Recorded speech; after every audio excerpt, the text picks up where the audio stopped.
I'd like to start this episode with a quote, if I may. Drawn from Walter Scott's 1808 poem, Marmion, and despite the obscure source, I'm sure you'll know it.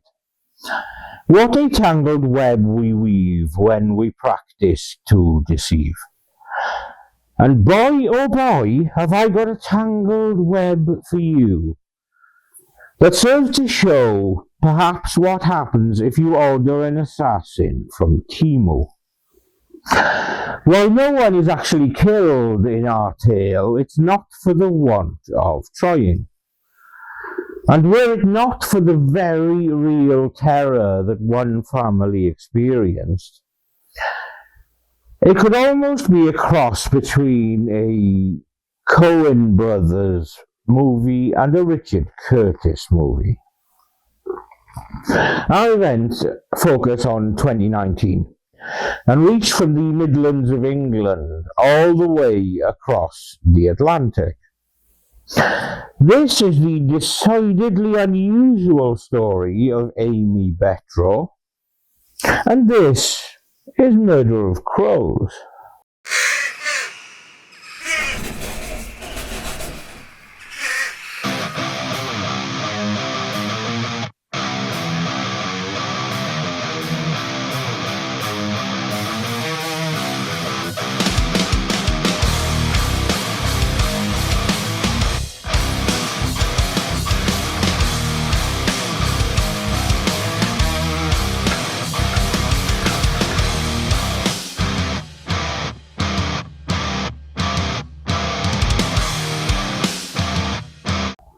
Aimee Jean Betro was born on August 27, 1979, and was raised in Stevens Point, Wisconsin, a modest city known more for its breweries and paper mills than international intrigue.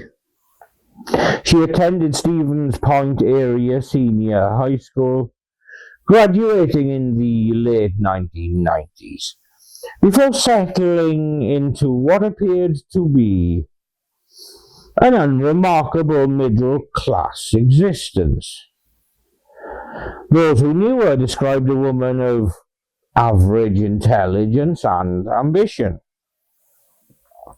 Someone who seemed content with the rhythm of Midwestern life. Lovely da-de-da, here we go. Nothing spectacular.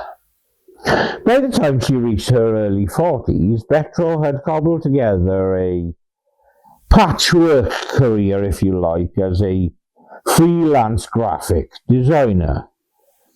She had worked as an administrator for the Milwaukee Brewers baseball team and undertaken various freelance assignments that kept her financially afloat, if not well-to-do, but she was surviving, and she was surviving just fine, thank you.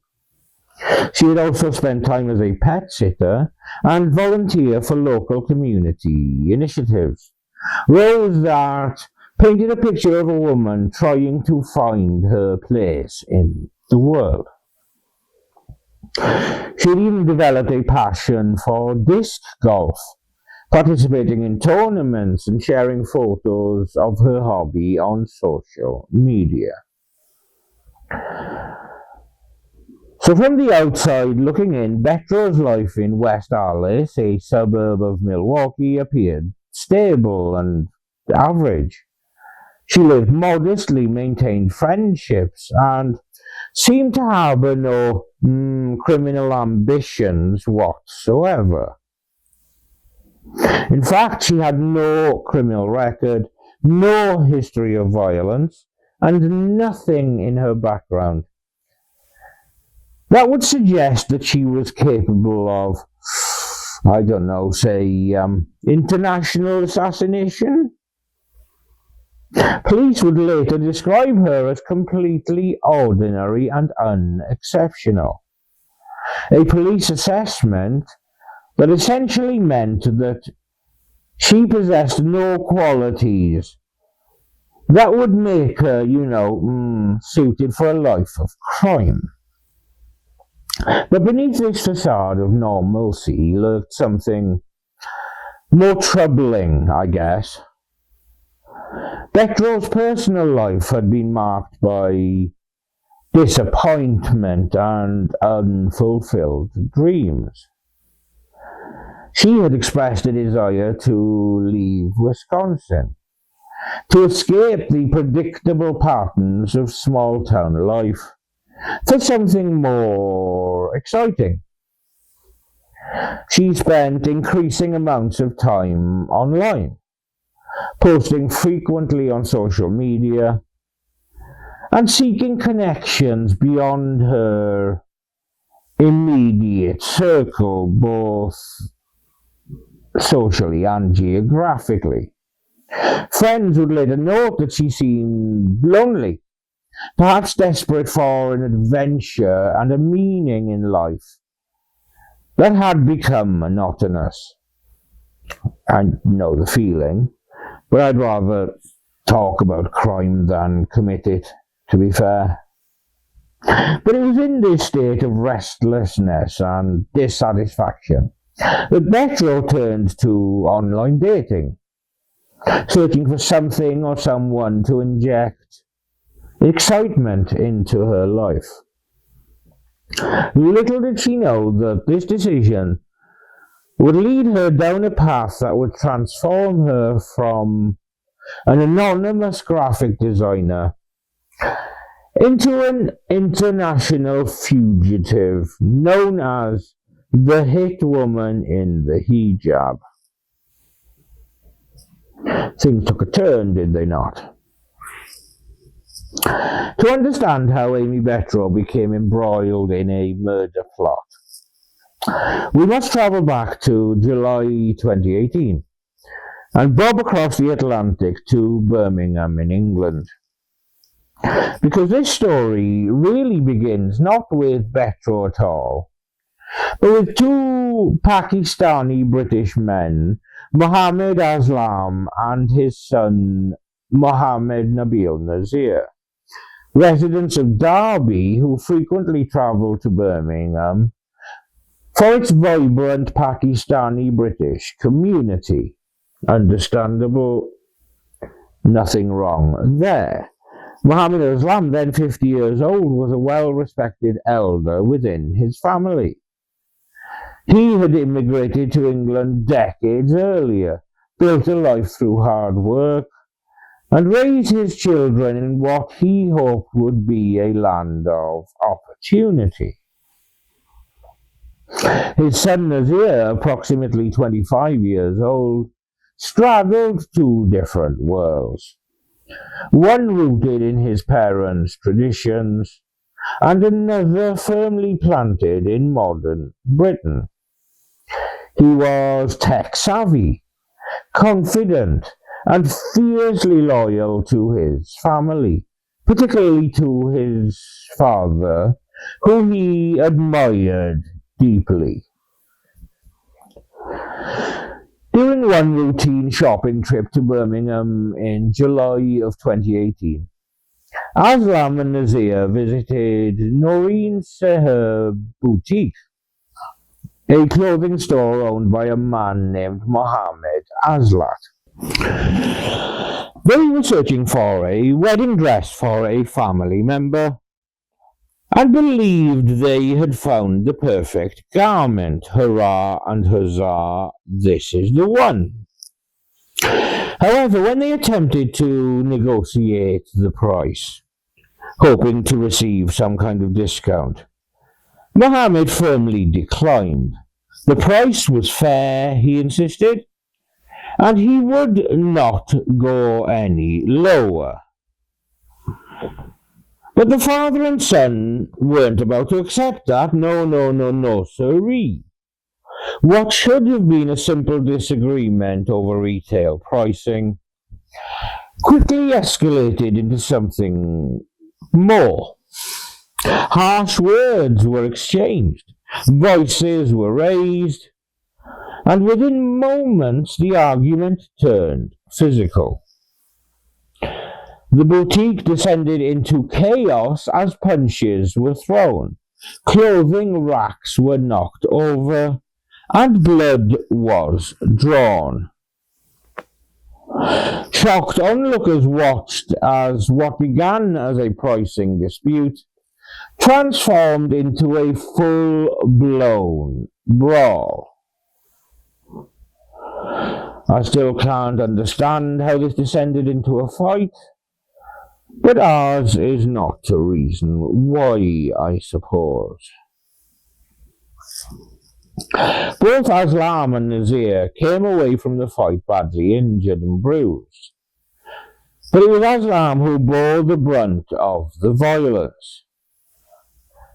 He suffered a serious head injury that would have lasting consequences, permanently affecting his cognitive function and memory. Medical reports would later confirm that this injury had changed his life overnight, leaving him struggling with concentration and mental clarity. For Nazir, watching his father suffer these lasting effects proved unbearable, fueling a rage within him that would fester. The violence did not end at the boutique. Days later, the windows of Aslam and Nazir's family home in Derby were shattered in what appeared to be a retaliatory attack. Retaliatory? Either or, take your pick. Although it was never definitively proven who was responsible, many suspected that associates of Muhammad had struck back after his shop had been damaged. So now there was a fully blown feud between the two families, and it became entrenched, with neither side willing to accept responsibility or any effort to seek reconciliation. So, etc., etc. By July of 2019, exactly 1 year after the original fight, Aslam and Nazir had made a chilling decision. Muhammad, or a member of his family, had to die. In their minds, nothing less than murder would satisfy the debt of honor they believed they were owed. Well, that sounds proportionately responsive, does it not? However, they faced a practical problem. If they carried out the killing themselves, they would be immediately suspected. They needed someone else to pull the trigger. Ideally, someone with no connection to Birmingham or to the ongoing feud. Someone who could disappear back into anonymity after the deed was done. So where does one try to find a talented and capable assassin? Enter Aimee Betro, a lonely American woman searching for love and adventure on a dating app. Completely unaware at that point that she was about to become the answer to their problem. The path that led Aimee Betro from Wisconsin to a murder plot in Birmingham began innocuously enough, with a dating app profile and late-night conversations across time zones and an ocean. Sometime in late 2018, Betro and Mohammed Nabil Nazir connected online. Two people from vastly different worlds who found common ground in digital messages and video calls. Now, I'm sure you're wondering how a superficial dating connection became an invitation to murder. But bear with me, we will get there. But As we go along, try to enjoy the ride. Scream if you want to go faster. For Betro, Nazir represented everything her life in Wisconsin was not. Exotic, foreign, exciting. She obviously hadn't heard the Birmingham accent, but there we go. He showered her with attention and affection, telling her about his life in England and painting pictures of a world far beyond the Midwest. Within weeks, their online relationship had become intense, with Betro falling deeply for this British man she had never met in person. She would later testify in court that despite having met him face to face only once initially, she was already in love with him. At Christmas of 2018, Betro made her first trip to the United Kingdom to meet Nazir in person. She spent several weeks there, and the relationship became physical. For Betro, this was romance and adventure, a thrilling departure from her mundane existence. For Nazir, however, this relationship had always served a darker purpose. He was grooming her, building emotional leverage that he would eventually use to manipulate her into committing murder. What a very, very naughty boy. After returning to Wisconsin in January of 2019, Betro stayed in constant contact with Nazir. He began weaving his narrative of victimization, telling her emotional stories about his father's beating at the hands of a violent shopkeeper. In Nazir's version of events, Muhammad Aslat was a villain who had nearly beaten his beloved father to death over a minor disagreement, leaving the elder Aslam with permanent brain damage.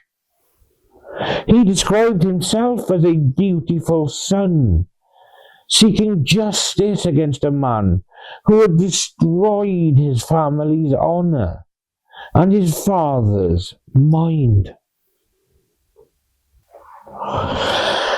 Betro, blinded by infatuation and apparently lacking anything by way of, critical judgment, believed every word.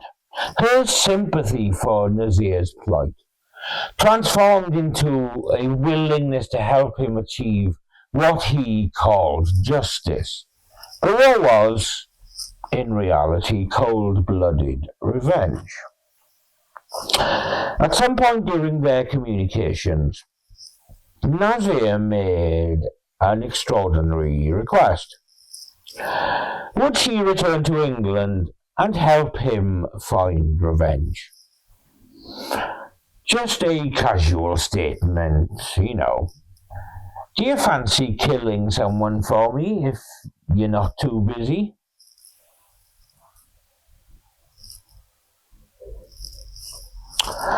The proposal was shocking.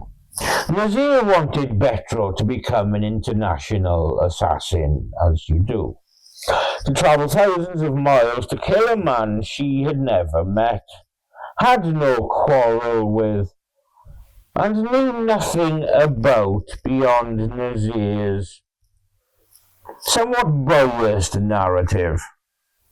A rational person would have recognized this request as, let's have a think, insane, illegal, and morally reprehensible. But Betro was not thinking rationally. Infatuated with Nazir and desperate for the excitement and purpose that had eluded her in Wisconsin, she agreed. Yay! In August of 2019, Betro booked another flight to England. this time with murder on the agenda. She landed at Manchester Airport on August the 22nd, 2019, telling friends and family back home that she was taking a trip to celebrate her upcoming 40th birthday and would attend a party in England. For the next 2 weeks, she played the role of tourist pretty convincingly, posting photographs of herself at British landmarks, including the London Eye, attending the Transmission Festival at Crystal Palace, and taking a boat tour of the River Thames, probably wearing a comedy hat of some kind. She stayed at various hotels across Manchester, Derby, London, Brighton and Birmingham, including the Radisson Blu and the Rotunda. So far, so typical American touristy. But beneath this facade of innocent tourism, Betro was preparing for murder. She was in regular contact with both Nazir and Aslam, who provided her with everything she would need. Information about the target, equipment, and logistical support. Using cash to avoid leaving a paper trail, she purchased 2 burner phones, keeping one for herself and giving the other to Nazir and Aslam. Okay, that's pretty smart, you've got to be honest, but let's wait and see, shall we? On September the 4th, 2019, Betro travelled to Derby to meet with Nazir at a secluded area of wasteland near the A38 highway. There, Nazir handed her a semi-automatic pistol that had been illegally acquired from the black market, as you do. They tested the weapon, firing it into the ground to ensure it worked. A video recovered from Nazir's phone captured this test firing and later became crucial evidence. No kidding. Who keeps a video like that? But I digress. Ironically, the footage showed the gun jamming during the test. A warning sign that both Betro and Nazir chose to ignore. Do you think that'll come back and bite them? I think it will. Meanwhile, Betro made contact with Sikandar Ali, the son of Muhammad Aslat, and the man who would ultimately become the target. She reached out to him under the pretense of wanting to buy a car he had listed for sale. But it remains unclear how she obtained his contact information, since he had not included his phone number in the listing. Ali found the inquiry strange, but responded to her messages, unaware, because he would be, that he was corresponding with a woman who intended to kill him. On September the 6th, 2019, Betro checked into the Rotunda Hotel in Birmingham city centre, positioning herself close to her target and the bull ring if she wanted to do some shopping. She then went to a local car dealership and bought an old Mercedes E240, paying in cash and using a fake name, Becky Booth. To avoid connecting the vehicle to her real identity, she created this alias.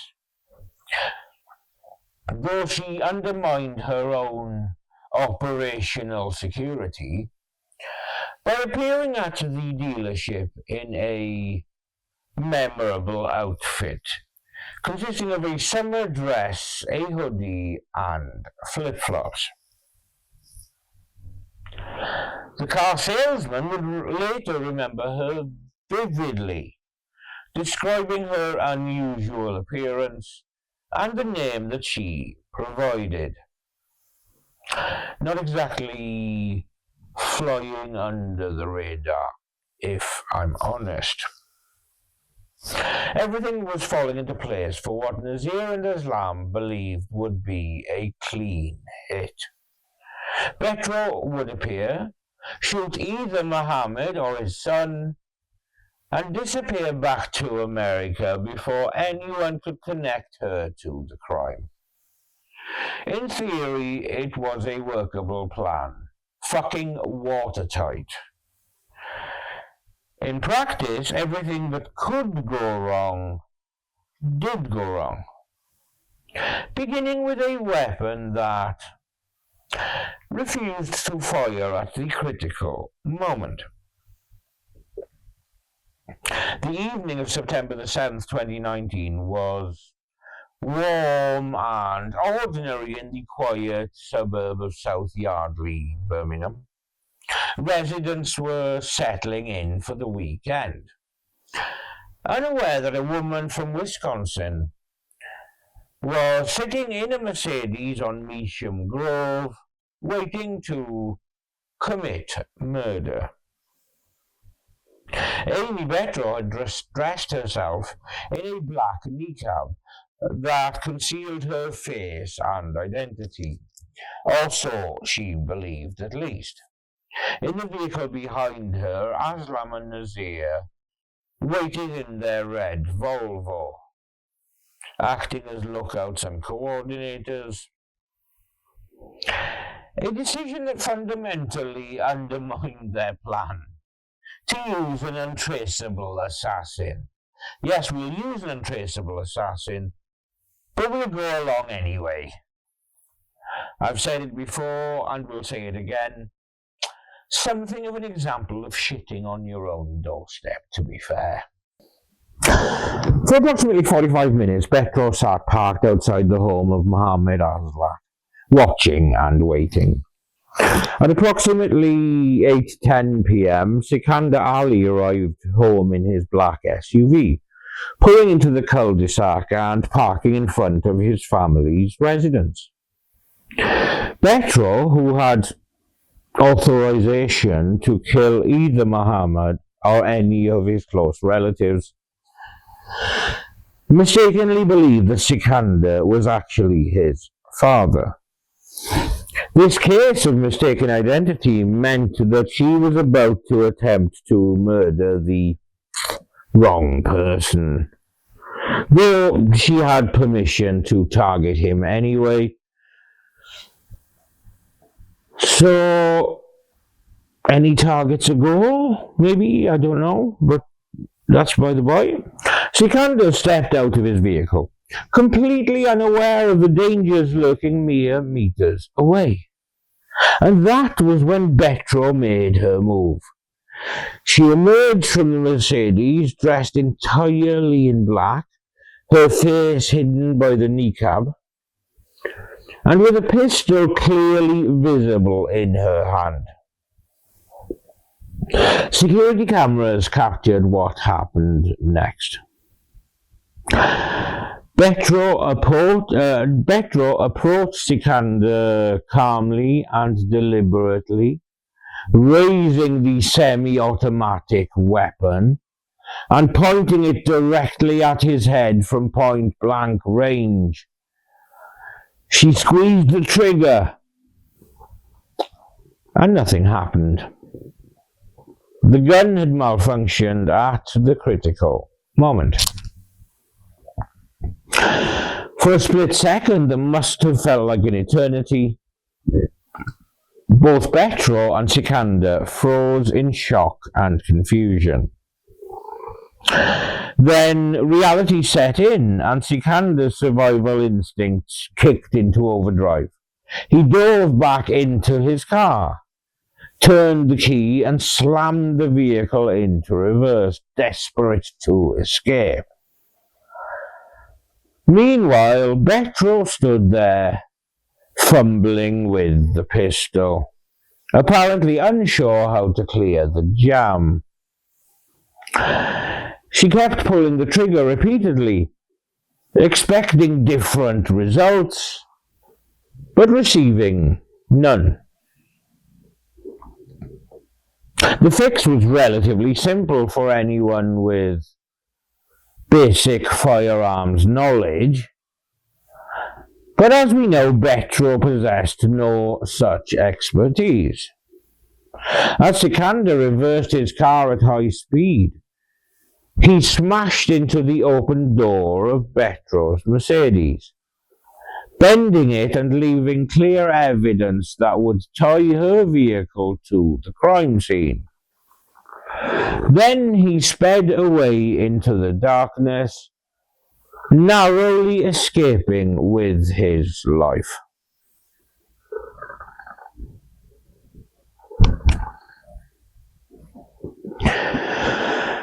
In the seconds after Sikander's disappearance, Betro stood motionless in the street, undoubtedly processing the catastrophic failure of her mission.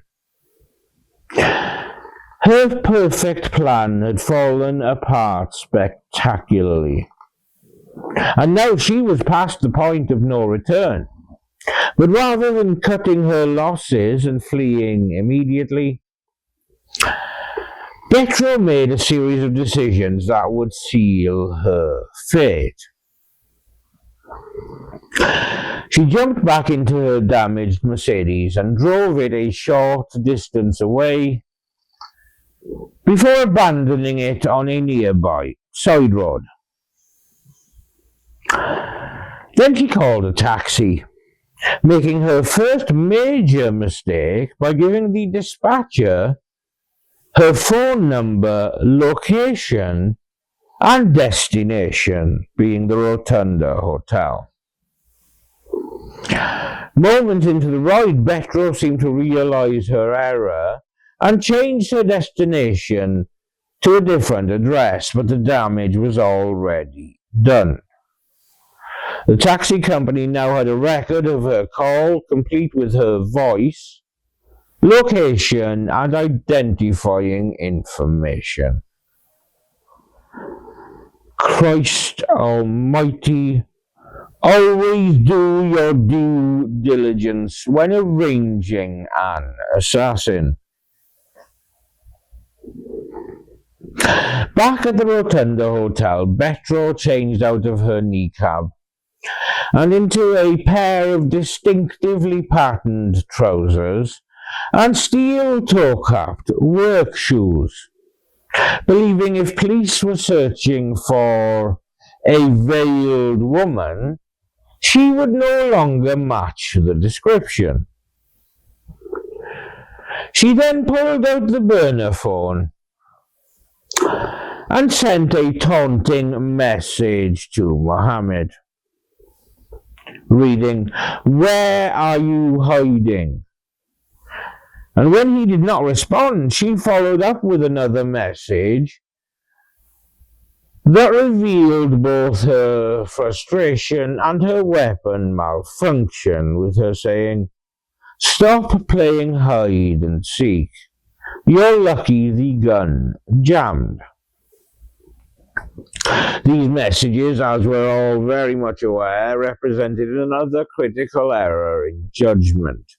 Not only did they confirm her involvement in the attack, but they also revealed that she was still in the area and determined to complete her mission. Mohammed, terrified and confused by these cryptic threats, did not respond and instead focused on ensuring his family's safety. Several hours later, at approximately 12:18 a.m., Betro called for another taxi. This time, using her American accent, she gave the dispatcher Mohammed and Sikander's address directly. a decision so reckless that it defied explanation. She was driven back to the property, where, finding the house empty as the family had fled for safety, she fired 3 shots through the front windows, finally discharging the weapon that had failed her earlier. The bullets penetrated the bay window and bedroom window, causing extensive damage, but harming no one as the residents had been evacuated. Having vented her rage and frustration, Betro disposed of the burner phone, believing that she had tied up all the loose ends. With her being such a capable criminal, surely she could not be traced. By the morning of September the 8th, 2019, the quiet street in South Yardley had been transformed into an active crime scene. Yellow police tape cordoned off the area as forensic teams began the painstaking process of collecting evidence. Officers from West Midlands Police Major Crime Unit knew that they were dealing with an attempted assassination that could easily have ended in murder if not for a malfunctioning weapon and effectively extraordinary luck.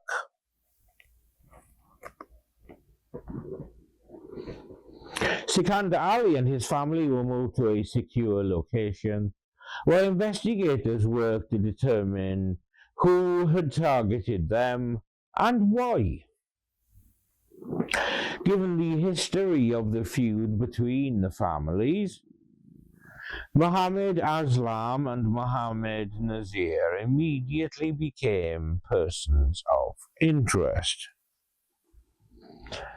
However, linking them directly to the attempted murder with concrete evidence would require thorough police work and cooperation across multiple agencies. The first major breakthrough came quickly when officers discovered the abandoned Mercedes just a short distance from the crime scene. The driver's door was badly dented, matching Sikandar's account of the collision during his escape. More importantly, forensic teams found a black glove inside the vehicle that contained DNA evidence. Fuck me. While the DNA profile did not match any criminal databases, investigators knew that they could compare it against any future suspects, potentially providing definitive proof of the attempted shooter's identity. Surveillance footage from the area proved invaluable. Birmingham, like so many modern British cities, has an extensive network of security cameras on homes, businesses, and street corners. Investigators spent days reviewing footage from dozens of cameras, slowly piecing together the movements of both the Mercedes and another vehicle. One camera captured the Mercedes tailing a red Volvo in the neighborhood on September the 6th, the day before the attack. When officers ran the license plate through their database, they discovered that the Volvo was registered to Mohammed Aslam of Derby. Now, this connection was significant, but not yet conclusive. It placed Aslam's car in the area before the shooting, but prosecutors would need more evidence to prove any sort of conspiracy. Detectives travelled to Derby and knocked on the door of Aslam and Nazir's home. Both men were questioned, and their property was thoroughly searched. They claimed innocence, insisted they had no knowledge of any attack, no sir, no siree, and stated that they had been home all night on September the 7th. With no physical evidence yet linking them directly to the shooting, police had to release them. Unknown to the police at this point, Aimee Betro had already fled the country. On September the 9th, 2019, just 2 days after the attempted murder, she caught a flight from Manchester to Chicago, returning to American soil and likely believing she had escaped justice. Yay me, go me, no one will catch me. She had left behind a trail of evidence, but investigators still had no idea who she was or where to find her. The breakthrough came when detectives began analyzing Mohammed Nazir's phone records and digital communications. God damn those digital bastards, they always follow the breadcrumbs. They discovered he had been in constant contact with an American phone number throughout August and September of 2019. When they executed a warrant to extract data from Nazir's phone, they struck gold. A photo of Nazir and an unknown woman test-firing a gun in the wasteland near Derby, dated September the 4th, just 3 days before the assassination attempt. Strokey beard, do we think that means something? The video was damning evidence that directly connected Nazir to both the weapon and an unidentified accomplice. Enhanced analysis of the footage revealed the woman's appearance, though her identity at this stage remained unknown. But investigators now had a solid lead, suggesting that an American woman had been involved in the plot. A shocking development that would eventually require international cooperation to resolve. Meanwhile, back in the United States, Betro and Nazir were making decisions that would come back to fuck them. True to their pact, Nazir left the United Kingdom and flew to America to join Betro in September of 2019. This move created another evidentiary link between them, demonstrating their close relationship and coordinated actions immediately following the crime. But the pair were not content to simply lie low, wait for the dust to settle, and hope the investigation faded. No, sirree. Instead, they hatched another scheme that would prove their undoing. Nazir, who apparently had multiple enemies back in England, decided to frame one of his rivals by sending illegal ammunition to the man's home in Derby. He and Betro packaged up ammunition and firearm components, mailed them from a post office in Palatine, Illinois, and anonymously tipped off the police, hoping his rival would be arrested for firearms violations. Not the worst plan in the world, and the plan did initially work, and the unfortunate target was arrested.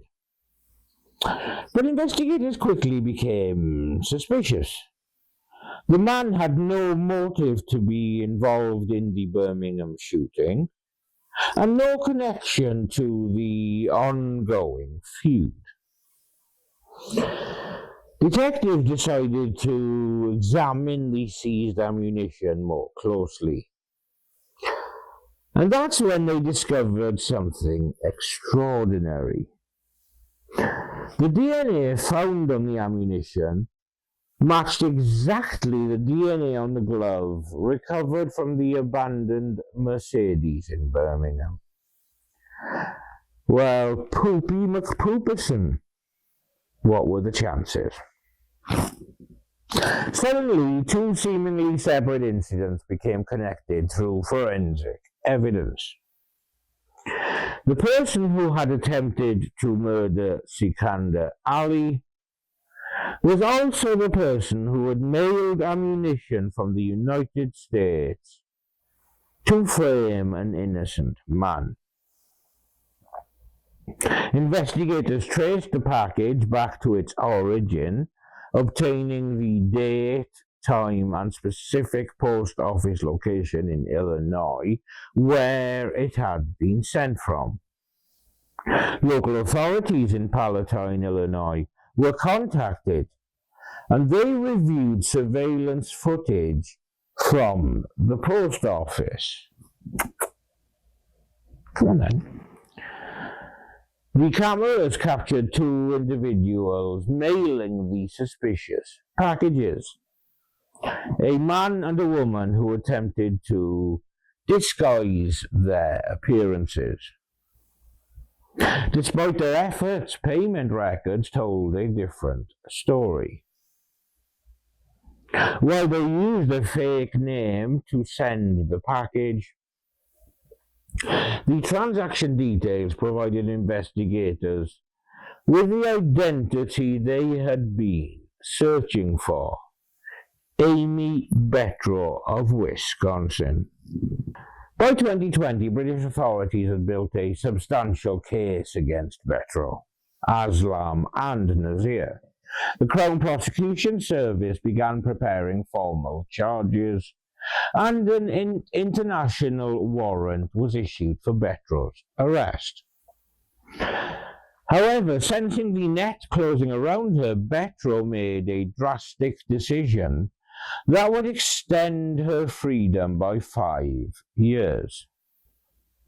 She fled the United States and headed for Armenia, while Aimee Betro remained in hiding. British prosecutors moved forward with their case against Mohammed Aslam and Mohammed Nazir.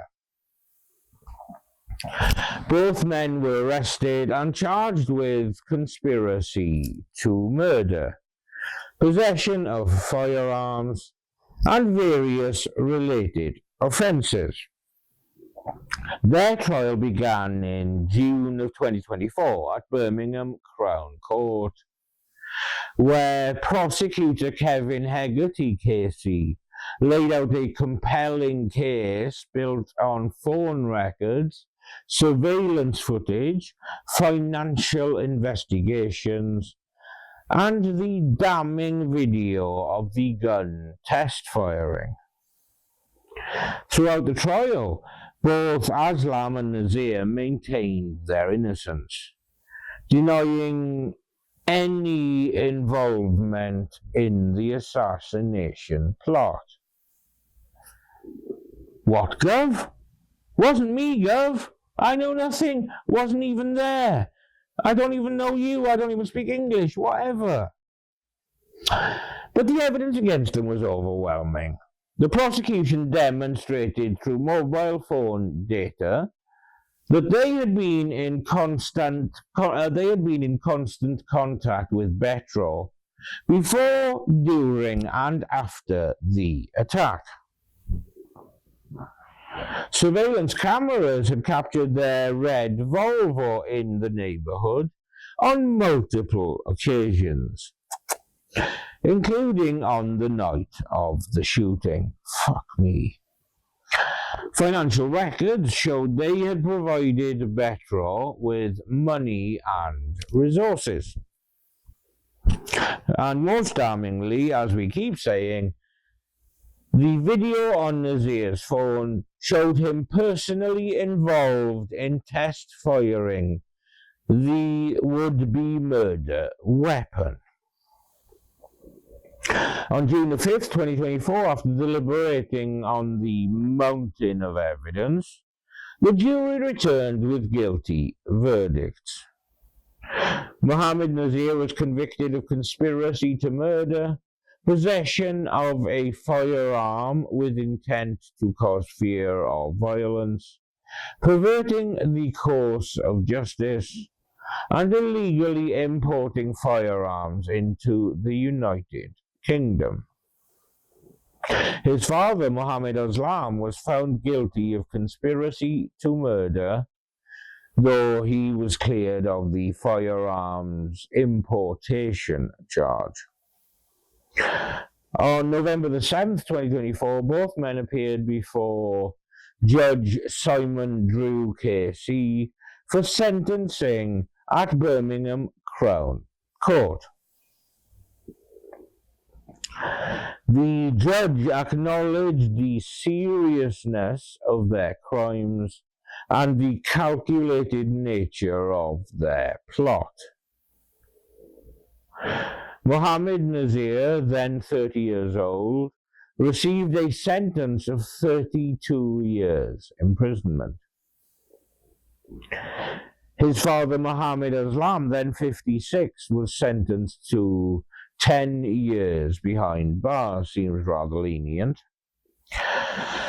Detective Inspector Matt Marston of West Midlands Police noted that only pure fortune had prevented the case from becoming a murder investigation, emphasizing that the gun jamming was the sole reason that Sikander Ali survived. But these convictions still left one major question unanswered. Well, loads, but one major one. That being, where was Aimee Betro? By the time Nazir and Aslam were sentenced, Betro had successfully evaded capture for more than 5 years. The FBI, Interpol, and multiple international law enforcement agencies were involved in the search, but Betro seemed to have disappeared completely. The trail had gone cold, and investigators feared they might never bring her to justice. But then comes something of a twist. A journalist succeeded where law enforcement got nowhere near. In July of 2024, reporters from the Daily Mail newspaper took on the challenge of locating Betro as an investigative project, much like the armchair detective did with Luca Magnotta. And this is perhaps the only positive thing surrounding the Daily Mail, like ever. They began by examining her social media activity, and in particular her Instagram account, where she had continued posting photos despite, being an international fugitive.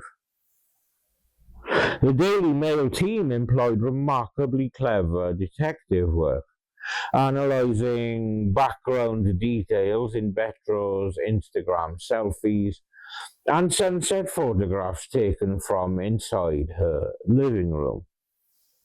By studying the landscape visible through her window, the angle of sunlight in various photos, and distinctive architectural features in the background,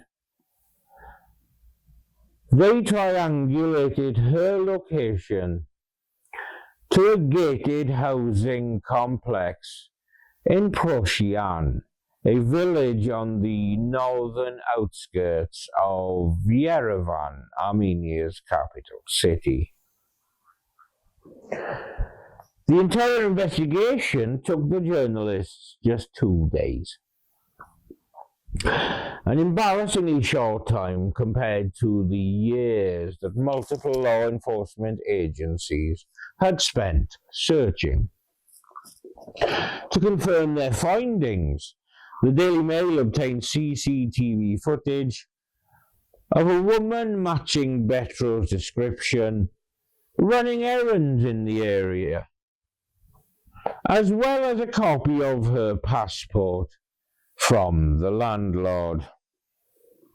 They then contacted West Midlands Police and provided the precise location of Betro's hideaway. Officers requested a news blackout until the arrest could be coordinated, not wanting to alert Betro that she had been found. On the morning of July the 2nd, 2024, Armenian police executed a dawn raid on Betro's rented apartment. Dramatic CCTV footage captured plainclothes officers leading her away in handcuffs, ending her 5 years on the run. She had been living a reclusive existence, working online from her flat, rarely venturing outside except for shopping trips, and spending most of her time with only her pet cat for company. Neighbours described hearing her occasionally shouting at the cat through the walls, but otherwise barely knew that she existed. None had any idea they were living near a wanted international criminal. The legal machinery for extradition began immediately. The United Kingdom had issued an international arrest request in June of 2024, and with Betro now in custody, prosecutors prepared the extensive documentation required to bring her back to British soil. This process required cooperation. This process required cooperation between UK authorities, the Armenian government, the Crown Prosecution Service's extradition unit, and multiple diplomatic channels. On January the 16th, 2025, Aimee Betro arrived at Gatwick Airport, accompanied by officers from the National Crime Agency's Specialist National Extradition Unit. On the same day, the Crown Prosecution Service authorised West Midlands Police to charge her with conspiracy to murder, possession of a firearm with intent to cause fear of violence, and fraudulently importing prohibited goods, specifically ammunition, into the United Kingdom. She was immediately transported to Birmingham and was charged. On January the 17th, Betro appeared before Birmingham Magistrates Court, where she was remanded in custody at HMP New Hall, a closed category women's prison in West Yorkshire.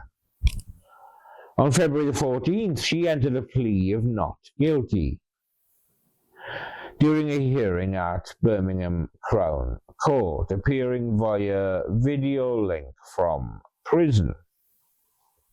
The logistics of her trial presented unique challenges. Newhall Prison was located a considerable distance from Birmingham Crown Court, requiring a 6-hour daily round trip that would give Betro limited access to her legal team. The court considered either postponing the trial to hold it at a venue closer to the prison, such as Nottingham Crown Court, or moving Betro to HMP Foston Hall in Derbyshire. However, Foston Hall was deemed unsuitable for someone with Betro's high security classification, equivalent to a Category A male prisoner. Ultimately, the court decided to proceed at Birmingham Crown Court, with special provisions made to ensure Betro had adequate access to food and her lawyer despite the daily travel. Betro's trial began on July the 21st, 2025, nearly 6 years after the attempted murder.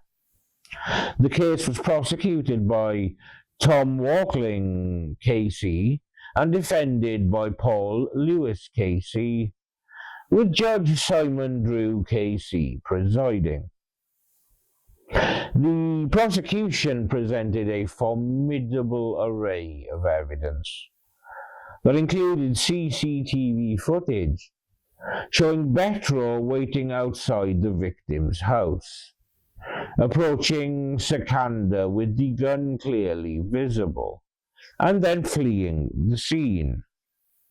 They played the video of Betro and Nazir test firing the weapon. They presented the DNA evidence linking the glove in the Mercedes to Betro, and further matched it to the DNA on the ammunition that she had mailed from Illinois.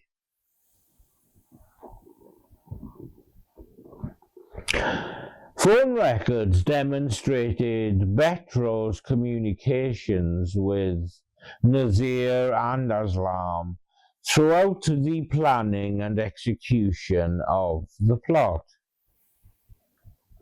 Taxi records showed her giving specific addresses and booking rides to and from the crime scene, as you do.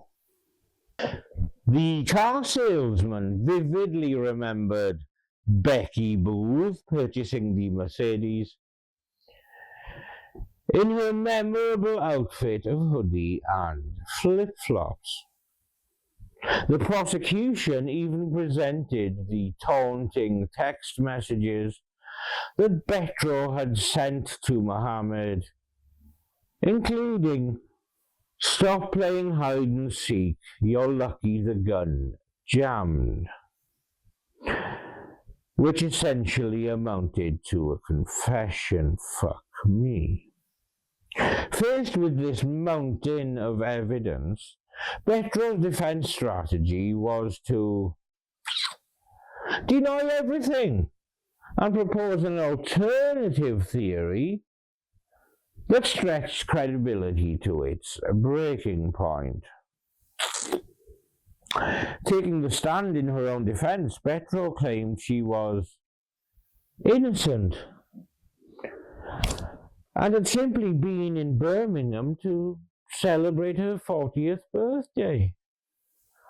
According to her testimony, the real assassin must have been another short, overweight American woman who sounded similar to her, used the same phone, wore the same distinctive trainers, and by pure coincidence happened to be in the exact same neighbourhood at the exact same time. What were the chances? Fuck me, am I unlucky or what? When confronted with CCTV footage showing her near the scene of the attempted shooting, just 6 minutes after it occurred, Betro described this as all just a terrible coincidence.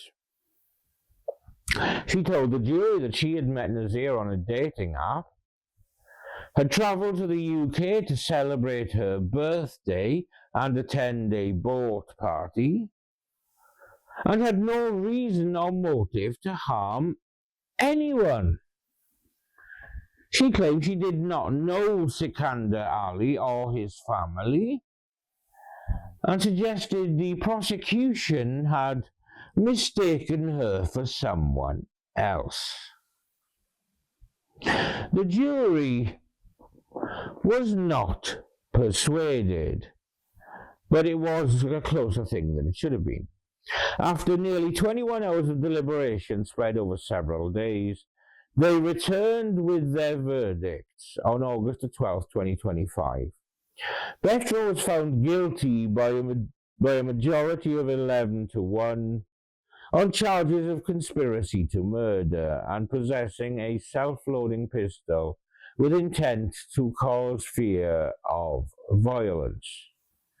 She was found unanimously guilty on the charge of fraudulently evading the prohibition on importing ammunition.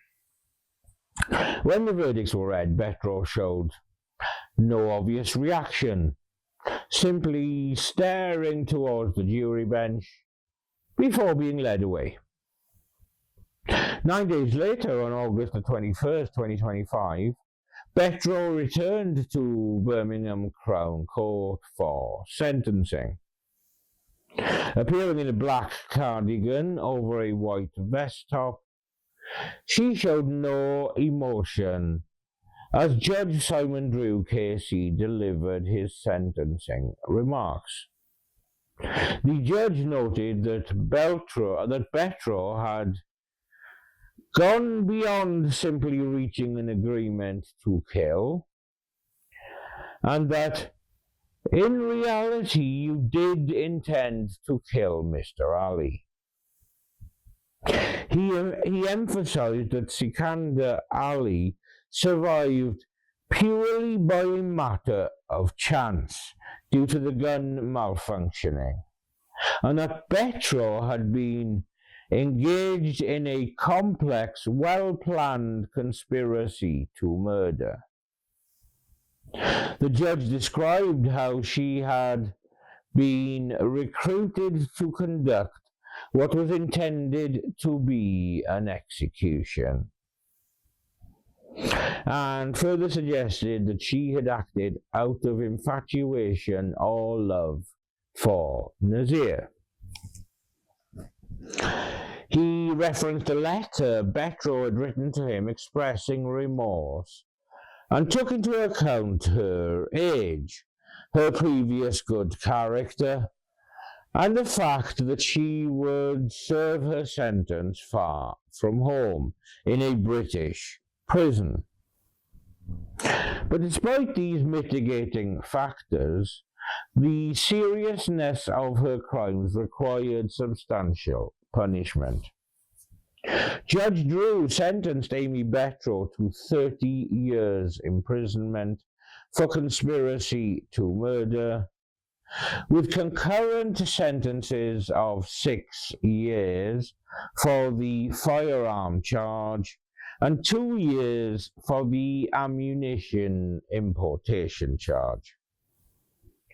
Under British law, she would serve 2/3 of the 30-year sentence before being eligible for release, meaning she will spend at least 20 years behind bars before any possibility of parole. has been sentenced to 30 years in prison for trying to assassinate her lover's rival. This is Aimee Betro in the screen, and she's American, and she flew all the way from the US to Birmingham to shoot Sikandar Ali dead outside his home. The only reason he lived was because her gun jammed at the last second. Here's Danny Sinha with more. This was the brazen attempt an American woman made to kill a man's rival. Disguised in a hijab, she fired into the car of the target, Sikandar Ali. He only survived because the gun jammed. Foot down, he manages to get away. It was in fact Aimee Betro, a 45-year-old Wisconsin woman. She came to Yardley in Birmingham after forming a three-way conspiracy with two men. She met 31-year-old Mohammed Nazir on the left on a dating app. His father, 56-year-old Mohammed Aslam on the right, was left with brain injuries after both men got into a fight with Ali's father the year before. He is now in prison for dealing cocaine. But she didn't stop there. She texted her target saying, "Where are you hiding?"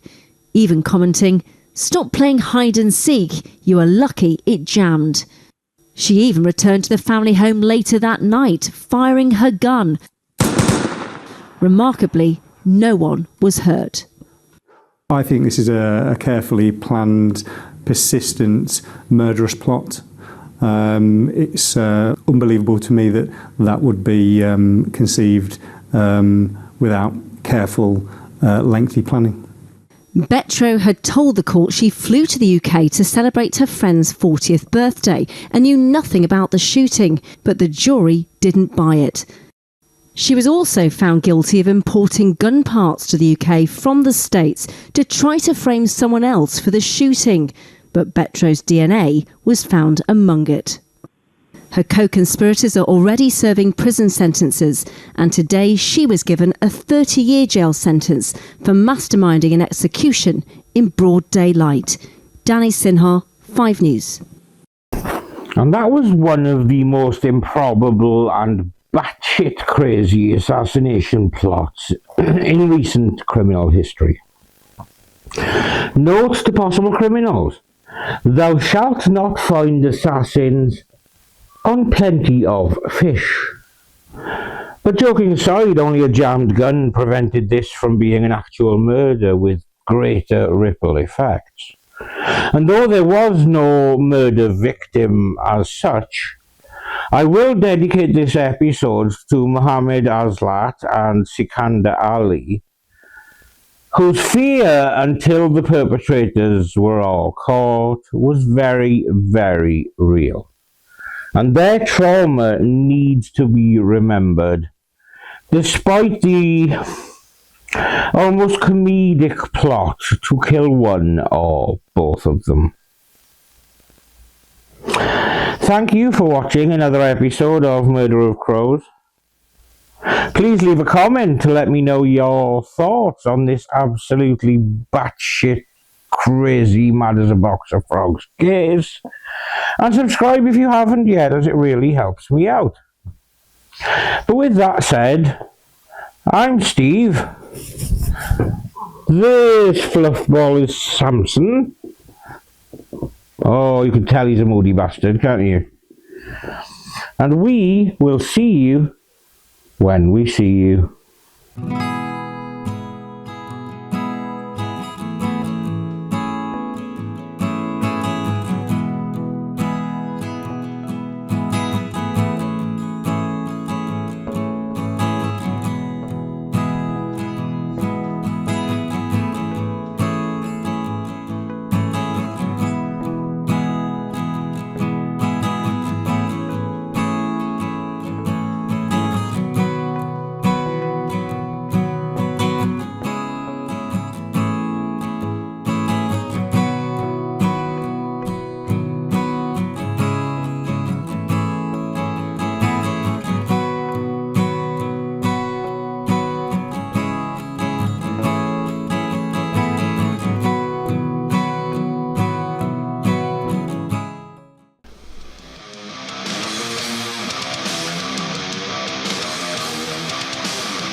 Say that you're ready, but you won't. say